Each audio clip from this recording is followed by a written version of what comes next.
خیلی سریع بریم دلار رو بررسی کنیم. امروز قیمتش تا 59 تومن هم رسید. حالا تو بعضی از سایت 59 600 هم من دیدم، کاری ندارم. به 59 تومن رسید.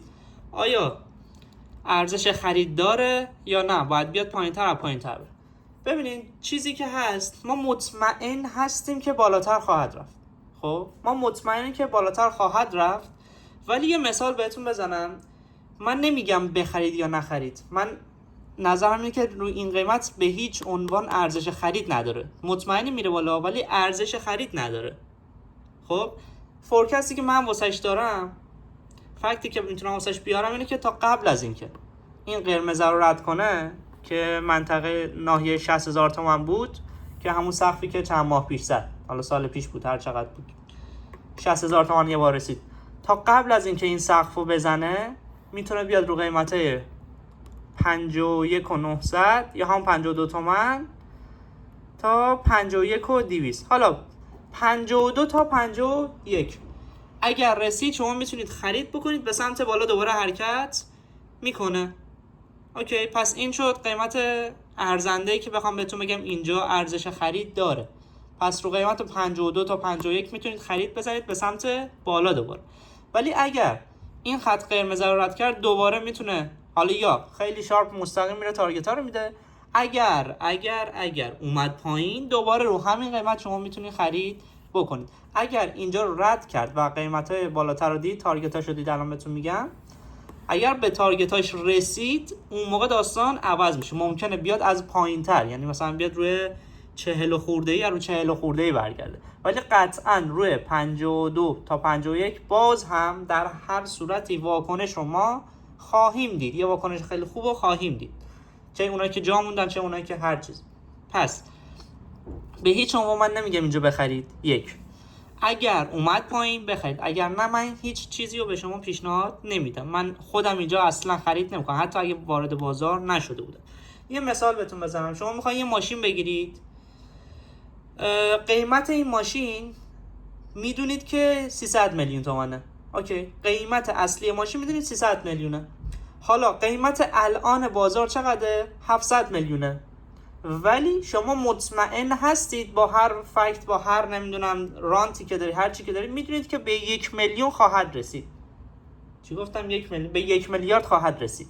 خب دقت کنید، قیمت الان 700 میلیونه، قیمتی که ارزش داشته باشه، یعنی قیمتی که بود واسه خرید اول بود، فرض کن ماه پیش 300 میلیون بود، الان 700 تومن، ولی مطمئنه به 1 میلیارد میرسه. خب من باشم اصلا خرید نمیکنم اونو. درسته مطمئنی میره بالا، ولی به خاطر چقدر؟ میدونیم تا 1 میلیون میره دیگه، 1 میلیارد میره دیگه، میدونیم 300 میلیونه. ولی خب اگر بریزه چی؟ اگر به هر دلیلی اون چیزی که ما گفتیم پیش نیامد و برخلاف اون چیزی که ما خواستیم پیش رفت، عمل کرد، اون موقع ضرر خیلی سنگینی رو متحمل میشیم. متوجه شدین؟ خیلی ضرر سنگینیه. پس من اینجا وارد نمیشم. ولی خب یه سری هستن که چیکار میکنن؟ میگن خب اشکال نداره، 10 میلیارد هم باشه ما الان نیاز داریم بهش. کسی که نیاز داره دیگه دنبال قیمت نباید باشه، میگیره تمام میشه میره. این از دلار که بهتون گفتم.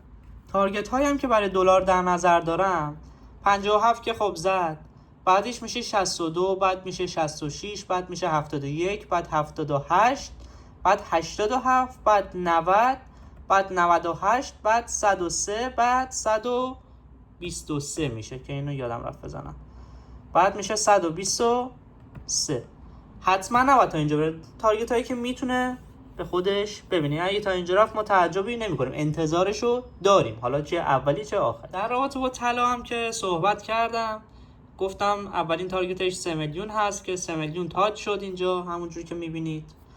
و عددهای دیگه‌ای که میتونه ببینه، حالا اول جای ارزنده واسه خریدش من بهتون بگم.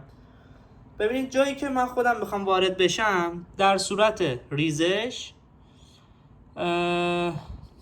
2,700,000 هست. یه پله رو 2,700,000 وارد میشم و یه پله روی 2,600,000 من وارد میشم به سمت اهداف بالاتر.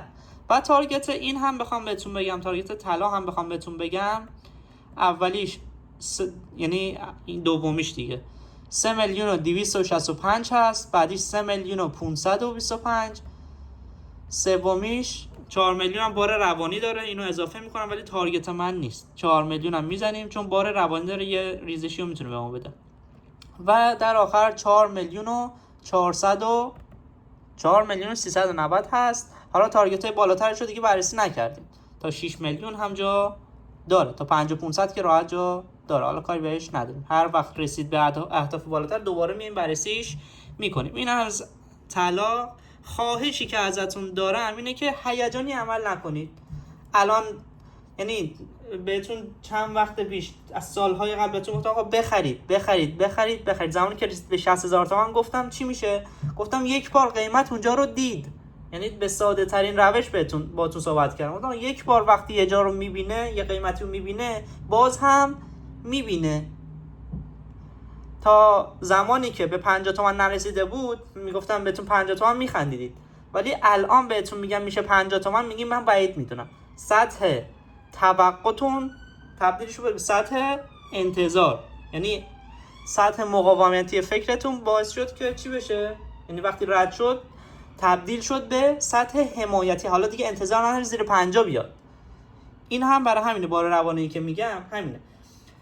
به هیچ عنوان من اینجا ارزش خرید نمیبینم واسه رفتن بالا، با اینکه میدونیم تارگت های بالاتر رو داریم، 3 میلیون و نیم و نمیدونم 4 میلیون و 6 میلیون ها رو داریم، ولی من اینجا خرید نمیکنم. مثالش هم براتون زدم و قیمتی که من میخوام خرید کنم روی 2 میلیون و 700 یا 2 میلیون و 600 که حالا اگر پایینترش رو بررسی نکردم حتی میتونه تا 2 میلیون و 200 هم بیاد، من بعید میدونم بیاد.